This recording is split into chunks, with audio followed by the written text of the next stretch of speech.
The World Brands Foundation is also proud to present the BrandLaureate Most Outstanding Brand Leadership Award 2020 to YBhg Professor Dato Sri Dr. Mike Chan, Chairman, Senior Researcher of European Wellness Group Germany, for his most outstanding brand leadership contribution in pioneering stem cell research and biological regenerative medicine.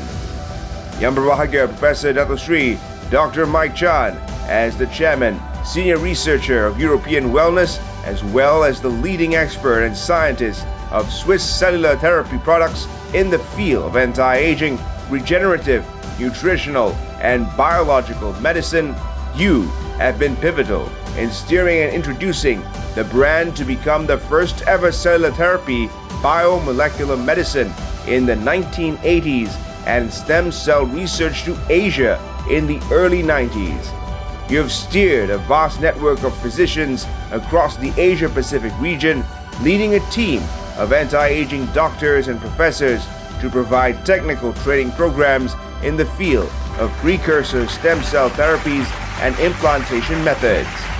A man of many achievements, you've spearheaded the renowned Swiss and German company known for its anti-aging regenerative medicine and cellular therapies, and has been invited to speak at numerous forums on this matter.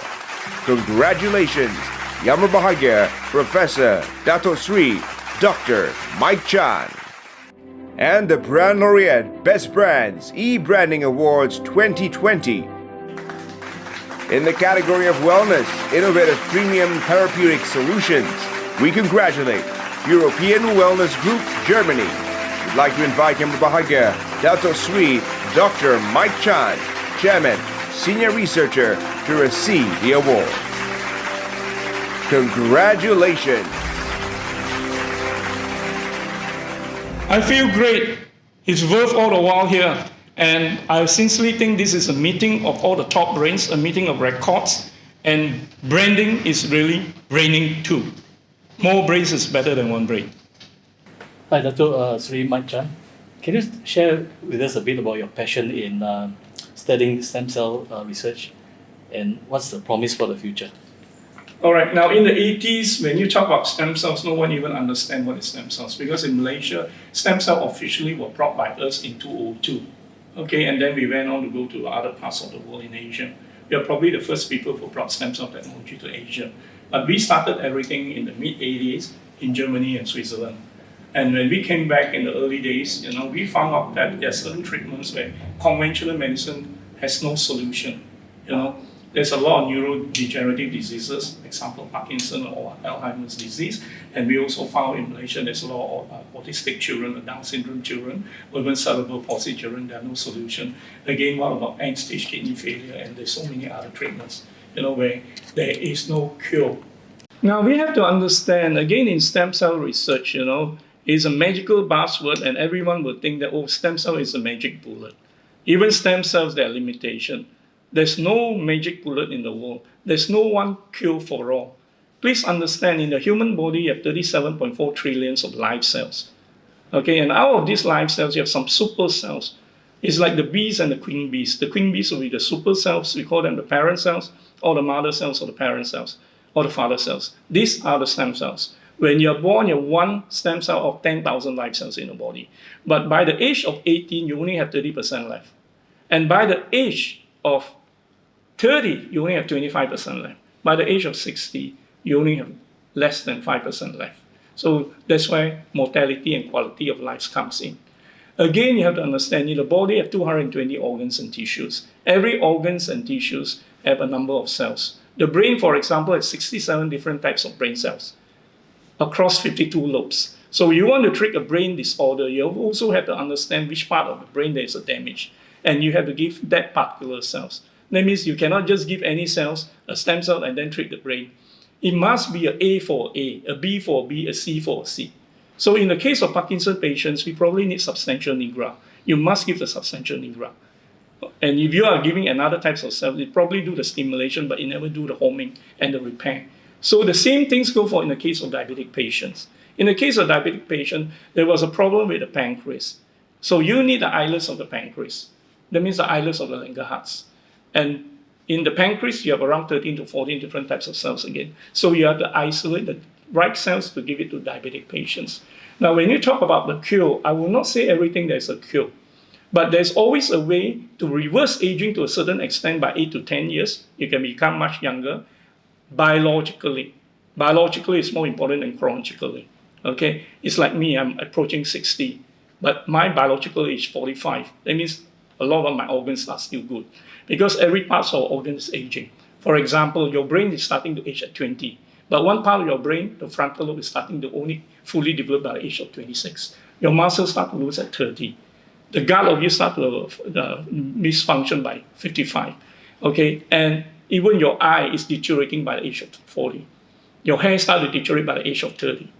So there's a lot of ways you have to understand. What we are trying to do is improve the quality life after you do the reversal and delay the aging process. It can be delayed. So you are going down this way, we pull it up, you go down again, you start to go further down, acutely, you pull it down. So each time I'm just like driving a Lamborghini, accelerating, I press the brake and then I accelerate again. The momentum change. So that's the reason why you will see some of us are getting still young and some of us are getting so old. Even among our classmates, you meet up again 40 years later, a number of them are not around, but some of them are still looking as good as ever.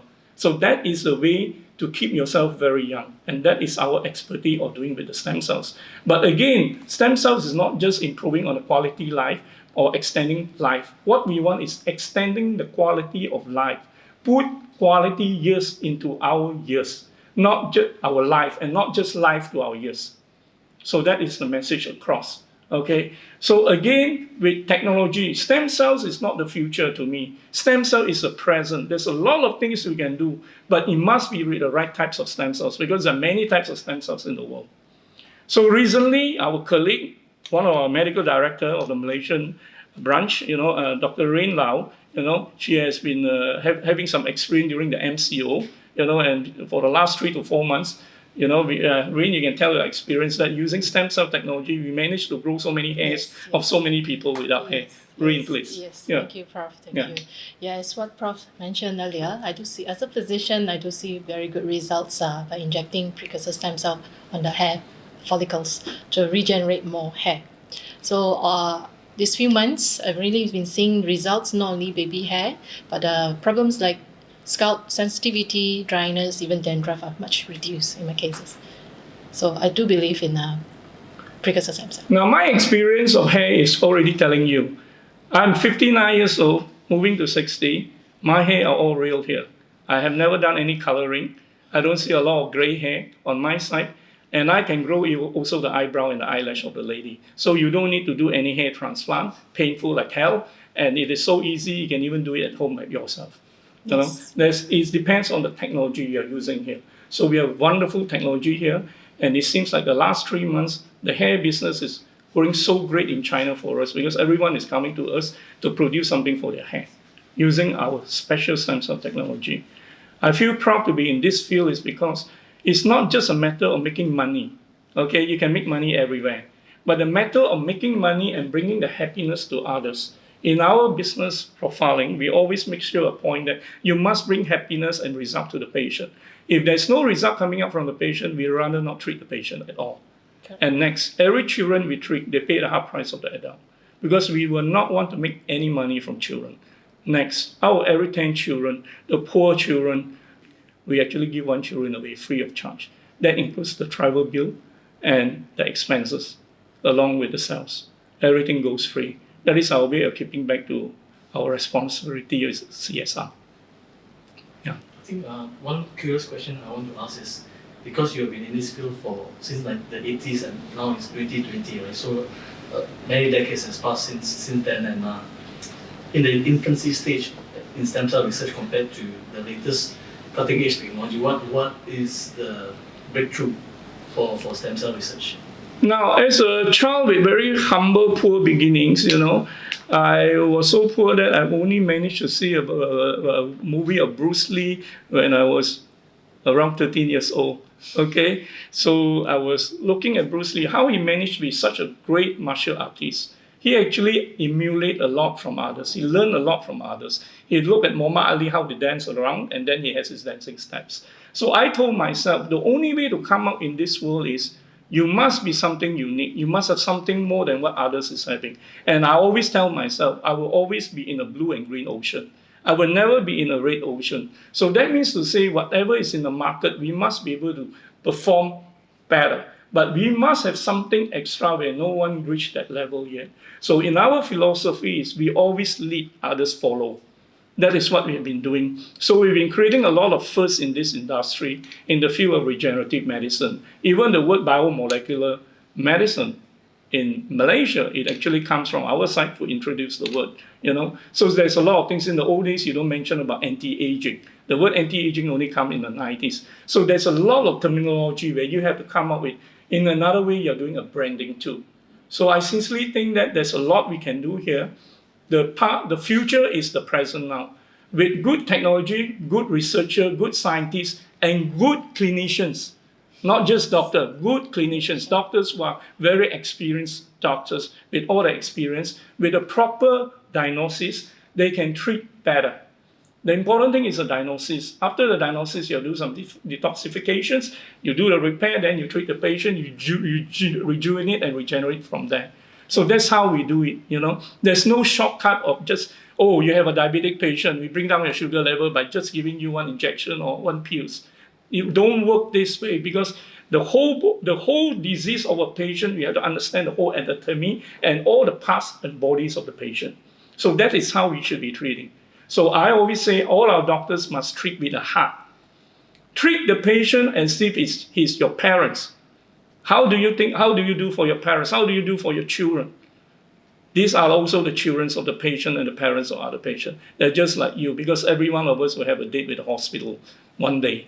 So we rather have one time and not too many times and not too long the time in the hospital. We are all born to die. But we can extend the quality life to the fullest. I always believe in quality life to the fullest. Yeah. You spent many years in Europe to study and promote stem cell research, but the knowledge in Europe compared to Asia, I guess there's a big gap. So what's the next step in bringing this knowledge over here? Now, I've been to all over the world. We went to 30 to 50 medical conferences a year. Even in US, at least 1 year, I have been in Las Vegas as a speaker 4 times a year, and a teacher of the American Association for Stem Cell Physicians, where all are doctors and top surgeons of USA. I've been educating in Baden-Baden Medicine Week, one of the top gatherings of top doctors for a week in biological medicine. So I spent a lot of my experience learning. I always think that life is a learning process. We still have to read every book we can. We still have to learn from everyone. And we have to share of what we learn. We must share. The world is a world of sharing. We must share. Because if we don't share, it's difficult. So that means to say it's not a one-man show. It must be a teamwork, and everyone has to contribute. Everyone is important. It depends how important they are, that's all to contribute. So in my experience of treating, I'm always very happy to treat some diseases or where my team are treating some diseases where no one had went forward to. That means just some of these patients are left to die. They're sent home by the hospital, they do not know where to go, but who wants to die? So they are willing to go all the way to America, to US, to Switzerland or Germany, where there's some form of hopes. Important thing, there's a hope, and make the hope be realized. So what I'm trying to say is if you can extend quality life to a patient who is going to die, instead of dying in 3 months, you can extend to 5 years, extend to 2 years. That is still a lot of major improvement. Again, quality life means no pain. We don't want the pain for a patient to suffer. So there's a lot of things we can do. With the new technologies, everyone is evolving, just like an iPhone and a Samsung phone. Every now and then, every few months, you're changing a phone. Why are you changing a phone? Because they're better storage, they're better more cameras, they have better function, they react faster, just like a computer. So the same things go for in the field of wellness and stem cell research. You must change. You must evolve all the time. You must. We cannot say, I'm so used to this. I read every book on diabetes. I know everything and I know how to treat diabetes. No, because there are always new viruses, new disease coming in. It's just like today we have COVID. But there may be another COVID next year, or it could be another year coming in. Look at SARS today. After 17 years since 2003, there wasn't a vaccine created. We are still living with SARS. So what about COVID? What the Director General has said is very true. Wear a mask if we can, because we try to prevent ourselves from getting infected, but at the same time, we also try not to infect to others. So during the public area, I sincerely totally agree that we should wear a mask. In terms of a hand sanitizer, I've been carrying hand sanitizer for 30 years. Because I travel a lot, I always carry a hand sanitizer. Because when I shake a hand of a person, I will always have a hand sanitizer in my pocket. I've been doing that all along. All my children are made in such a way that they will never press with a finger. They always press like this. They're born to press like this. And someone will be coughing in front of you, they will always walk away. They will never stay behind. Because we have to take care of ourselves. The important thing is how you take care of yourself. We are not just what we eat or what we drink. We are also what we do. So that molds a person, okay? It all depends on the patient and the person himself, how he take care of himself, his lifestyle. It is important. If you know how to take care of ourselves and have a strong immune system, there is no way we will get infected with COVID easily. I would say that. So the important thing is make sure you have a strong immune system and the virus is going to go through your throat and to the lower part of your lung and attack your lung and spread to other levels. Do understand with COVID means even for those positive COVID after the recover, there's a lot of irreversible damages to other vital organs. All the different parts of the organ may be affected, including the brain, the liver, the kidney, everything, the heart. So it's a matter of taking care of ourselves as the first step. So I have to say bravo to our Director General and our health ministers and the health ministry. Malaysia is one with a very good record, so we have to keep to that. But we must be very disciplined. And look at the West today, certain countries like US. The problem is people don't adapt and they are not disciplined. They still want to go out. You see, they can go out at the right time, but not at this time. The time now is to stay more at home, and spend more time with the family, quality life. But we can still work at home anyway. All right. Thank you.